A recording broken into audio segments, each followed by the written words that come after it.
I'm going to talk today about something quite serious and something that saved my life.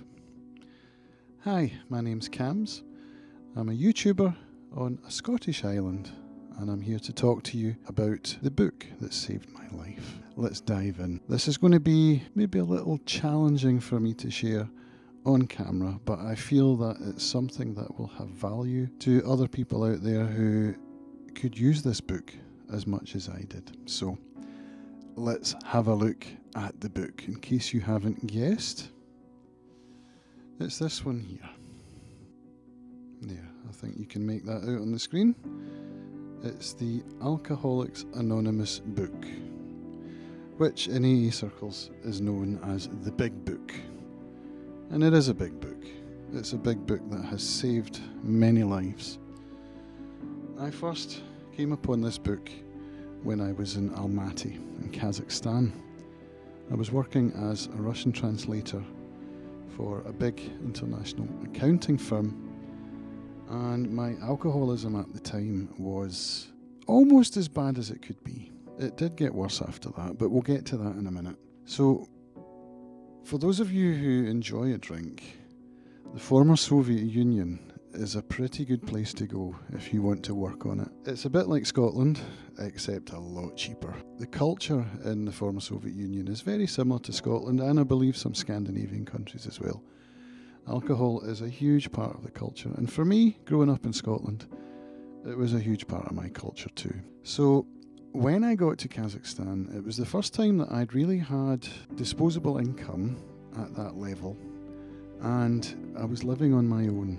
I was with my girlfriend, who's now my wife, and she came out to visit while I was working there, and she got to see firsthand what my drinking had become. And so she suggested that I go to AA. And I did. I followed her suggestion, and for anyone who goes to AA, you will know that that's not how it works. You have to go for yourself. So without dwelling too much on that, let's just say that it didn't stick. And I continued drinking for another 4, maybe 5 years.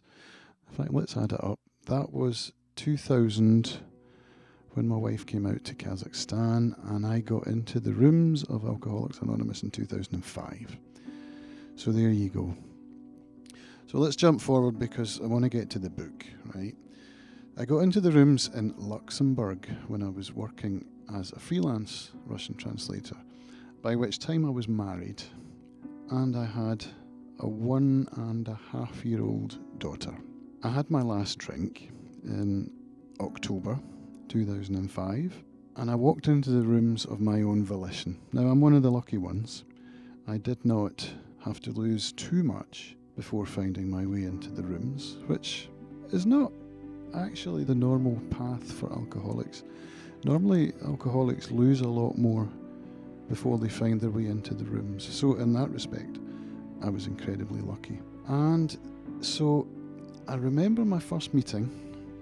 It was a Sunday morning.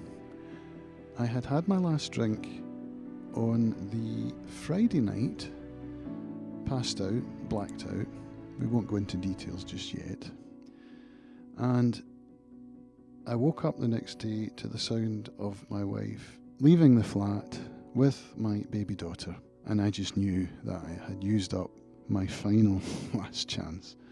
I had already had quite a few of them, and I knew that this was the last one. So that was when I picked up the local English language newspaper in Luxembourg, which was called the 352, which just happens to be the dialing code for Luxembourg, because I knew at the back of that newspaper I would find the number for Alcoholics Anonymous. I kind of knew that it was only a matter of time before I found my way into the rooms, and that time had come. So I made the call.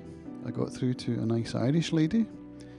She was very nice to talk to on the phone, and she told me where the meetings were and when they were. Now, I actually knew where they were because I had driven past the sign on the wall of the rooms many, many times and thought to myself, those poor buggers that have to go in there. But, you know, as I've said, I think I knew somewhere in my heart of hearts that I was going to end up going into those rooms, and that's what happened.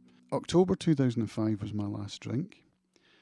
I did get into the rooms a month before that, in September, but I actually took a trip to America in October, and I just wasn't ready to take a trip like that, and perhaps I ought not to have done, but I did. This is my story, and that's how it went.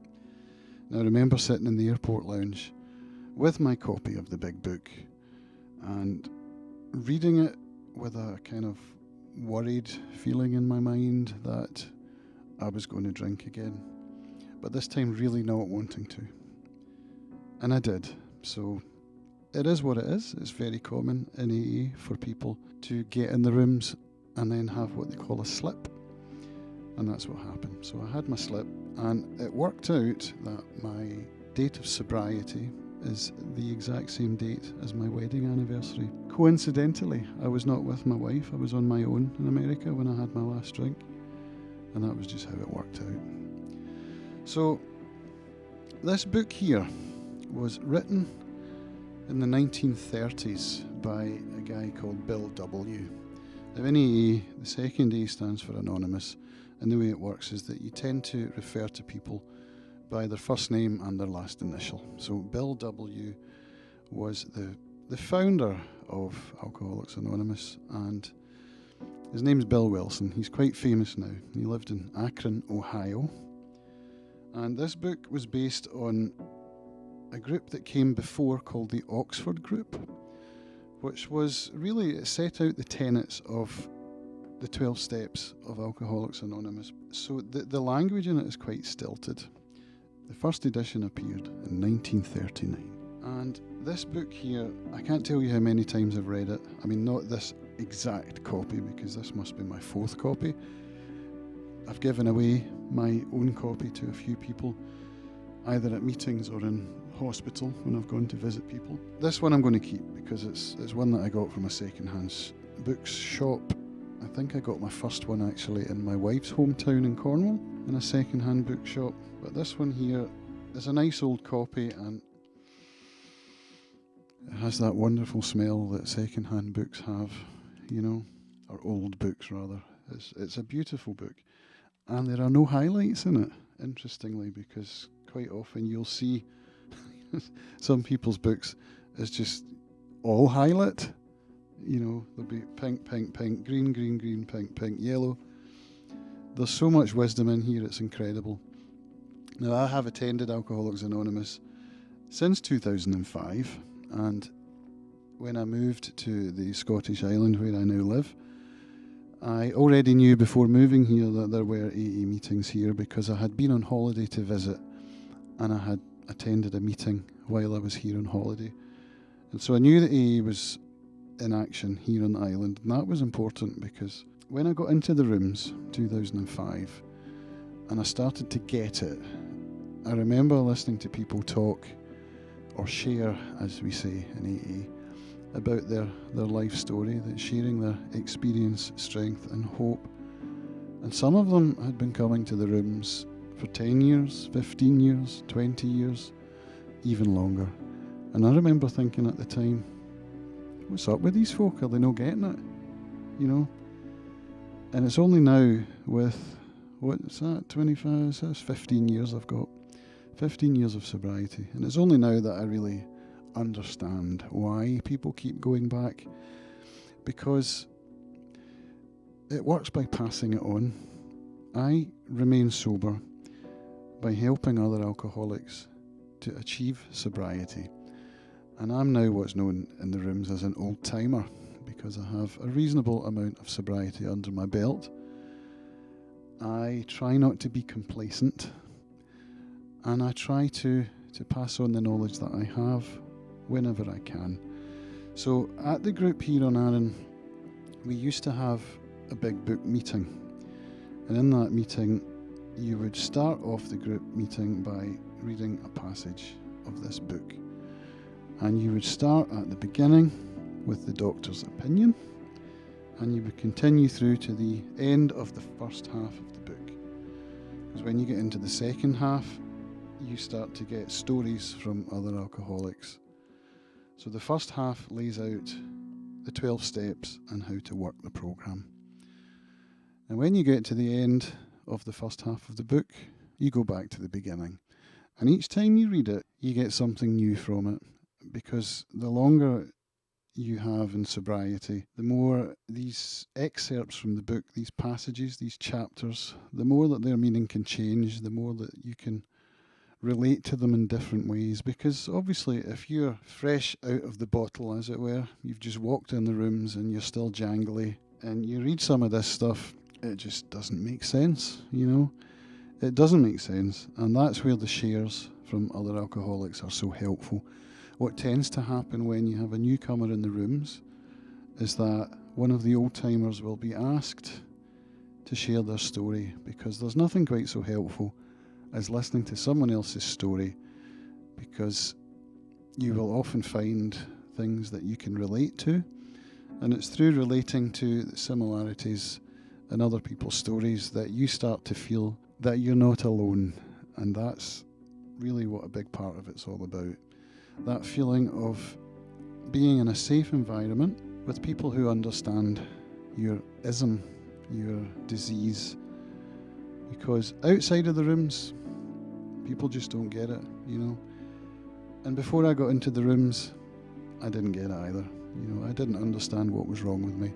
I didn't understand why I would again and again intend to go out for just a couple and end up blacking out. That made no sense to me.